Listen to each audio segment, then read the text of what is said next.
Hi guys, welcome back to First Cry in Motherhood. Thank you so much for tuning in, guys. I really appreciate it. Of course, I've been away for quite some time, but I'm back, and I'm so happy to be here. And whatever I'm going to share with you guys today is very simple. But before that, I have some quick fire, funny motherhood questions and answers that I feel like I want to start with. So I'll just get right into it. So number one is what's the most dangerous thing you can do as a mom? A, take a nap. B, say my baby is finally asleep out loud. And then C, wear white clothes. So basically in this first question, I feel like all the answers are, somehow making sense. But what I would go with is say my baby is finally asleep out loud, because it's like sometimes I just hear you say that and you're like, Or even if you go and you go out there and someone asks you like, how well is your baby sleeping? Then you say, oh, my baby sleeps so well. And then when night comes, you're like, what really happened? My baby was just sleeping well. So I'll go with B. Then number two is what's a baby's favorite toy? So I think I would go with, let me read the choices. So number one is expensive toy you bought, a teddy bear, and the TV remote and your phone. So I think in that question, I would go with C, the remote, and obviously your phone. Actually, the remote is on another level, and then maybe your phone comes later on when they're now understanding what I'm really doing. They can even cry. So that's it. And then number three is what's the first thing a new mom forgets? Number one, A, how to cook, what it feels like to sleep for 8 hours. C, her husband's name. So I think number B speaks out loud, what it feels like to sleep for 8 hours. Guys, so for me, I think immediately, oh God, I can't even explain it. I think you even forget how sleeping feels like for quite some time, because even if you're sleeping, you're always kind of under distress about if your baby is sleeping well, if you have enough milk supply. And the sleepless nights, guys, you'll really cast them out. I mean, you'll be like, I don't want to find myself in this situation again. I'm not doing this. So yeah, what it feels like to sleep for 8 hours. And then something else is, what's the most expensive thing in the house? Number one, a designer handbag, a baby's crib, and a toy the baby never plays with. So remember, these questions are majorly based on motherhood and just parenting and all that. So obviously it's a toy you bought that this baby never even plays with it, because he wants something else that is really simple, like a remote or a phone or a spoon or a sufuria, like just weird things. Yeah, so I would definitely say that don't really go buying expensive things just because you saw something nice, because they might not even like it in the first place. Okay, so our next sorry, just give me a minute. So okay, number 5, what's the best way to exercise as a mom? Those are the choices. I would go with running after a crawling baby who found something dangerous. Imagine, guys, you just seated somewhere and then you see your baby, maybe something like what will I say? Maybe a knife. Sorry to say that. So your baby is going for that knife, and you know very well it's very dangerous. Tell me how much the amount of sprinting you make sure like that baby doesn't get to that dangerous object. So yeah, I would go with that. Then why do babies cry the moment you start feeding, the moment you start eating? They want a bite of your food.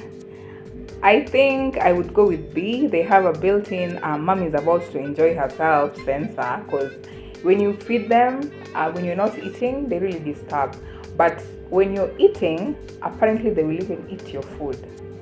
So yeah, I would go with that. Then finally, the last one is, what's a mom's favorite type of music?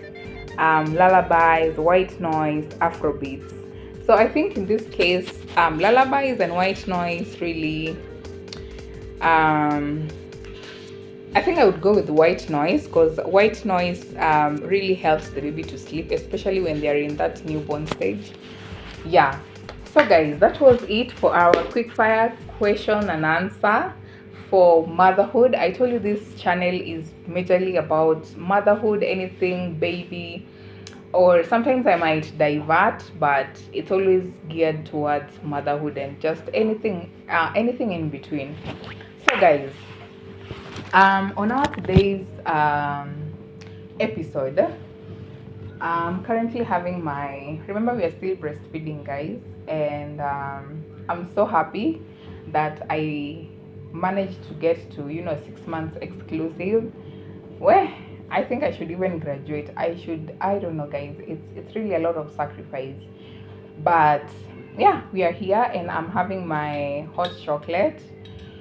Whichever way, you can do Ovaltine, you can do cocoa, you can do drinking chocolate, whichever way, depending on what you prefer. So I'm currently having my hot chocolate for breastfeeding purposes. And so um today I want to talk about these two things. This is a pacifier and this is a fruit pacifier. Actually, I'm just doing a review of, I've used these more compared to these. Actually, I don't, the number of times I've used these, I think I can count them, but this one I've used it countless times. So I just felt like I really want to give my own opinion on my own experience of how I used it or how I felt it impacted my baby and myself. So let me start with this pacifier. The first thing I know that this thing really has a lot of judgment, built judgment in our minds. And whenever a mom or someone else sees you using this, then they already have something informed opinion about it, and mostly it's always negative. So I wouldn't lie, even myself, I was kind of hesitant to use it at some point, and I knew I was going to get a little bit of here and there, like, why are you using it, it's not good. And I think the first thing that really stuck with me was the dental alignment, that it really distorts your baby's dental alignment. And then something else was hygiene. When it falls, then baby picks it up. So all that. So of course, when that happens, your baby might develop diarrhea and maybe get sick and all that. And then something else that I think really stood out was when using this is the overdependency. You find a baby is maybe 2 years plus and still using this, and they can't do without it. So those are some of the fears that I had. Of course, I didn't really buy it. Like I said, it came with a set, so I wasn't really having plans of buying it. But I think I thank God that it came with a set. So I'll just leave something quick there, what pacifier means and a few knowledge about it. So guys, for me, what really made me use a pacifier was, I think at around 2 months. I think 2 months, or yeah, I think they're at 2 months, 8 weeks, I think, yeah.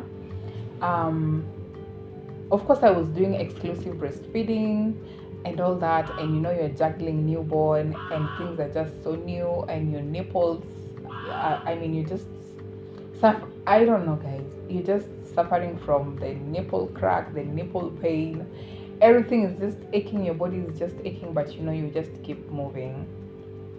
Actually, I used to tell myself like better days are coming, and I'm glad right now I can see the days, like I'm living in those days. So it got to around 6 8 weeks. So at that time baby was sleeping, but the problem now started when you breastfeed. He sleeps, then you go and lay him to rest. After 10 20 minutes he wakes up, and the only thing that is going to soothe him to sleep is now your breast. So I did this for quite some time. To an extent I started feeling like I was losing it. It was happening at night, it was happening during the day, and I was starting to kind of get frustrated in the process, because the only way, if baby wakes up, the only way you're going to soothe him back to sleep is, of course, breastfeed. So I got to a point where I was like, no, I have to make this decision for me, and I have to do it. Regardless, I have to do it. So I'm so happy. Of course, there are babies who don't even say yes to this. They will reject it from the word go. But I am so glad that um, he he responded well the first time I gave him. It was just okay. We didn't even fight over it. So this thing really became a savior.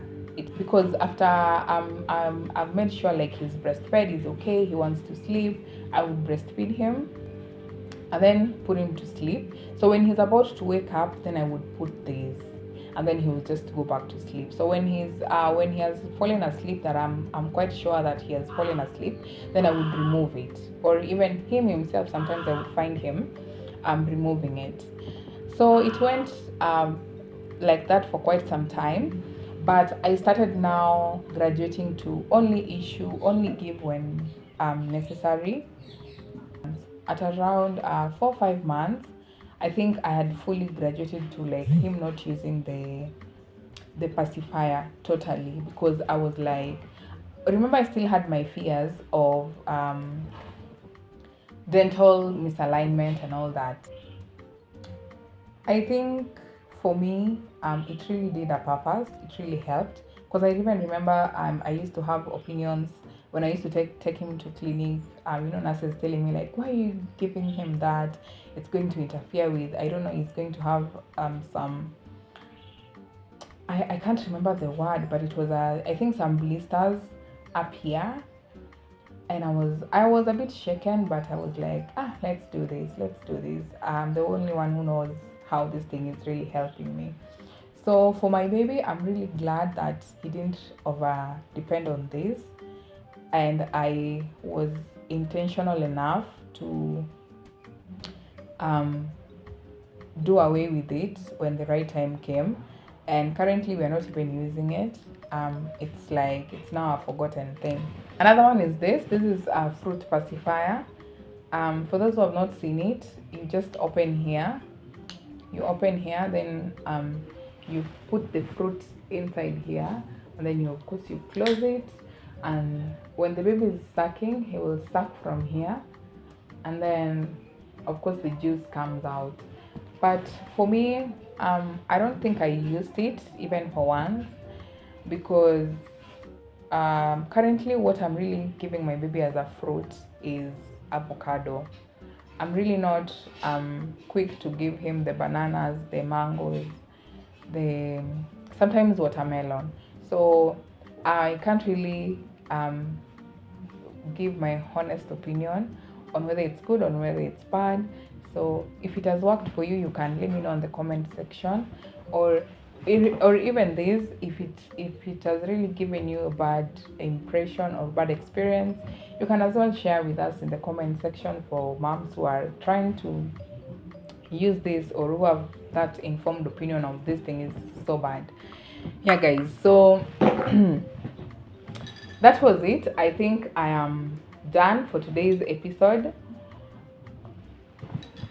I am so happy that you've stuck with me, and I really thank God I'm back, guys. I'm not leaving anytime soon, and yeah, we're doing good. Baby's doing okay. We are trying our best to be the best moms ever, And I just want to wish all moms who are nursing or who are in that postpartum stage, those who are in newborn stage, just take it easy. It's gonna get better. Trust you me, it gets better with time. I used to sing freedom is coming, and I'm living that freedom right now.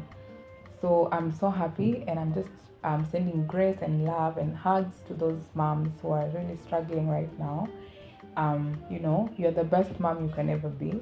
Don't ever doubt yourself. Yeah, don't ever doubt yourself. Um, to our expectant moms who are, in this journey of bringing in new life, I wish you well. I also want to wish, I think we are in February. I want to wish our February moms to be safe delivery, a quick delivery, full of joy. May they meet their bundles of joy, guys. So yeah, I think that was it for today. Thank you so much for sticking by me. I appreciate it. See you on the next one. I love you all. Bye.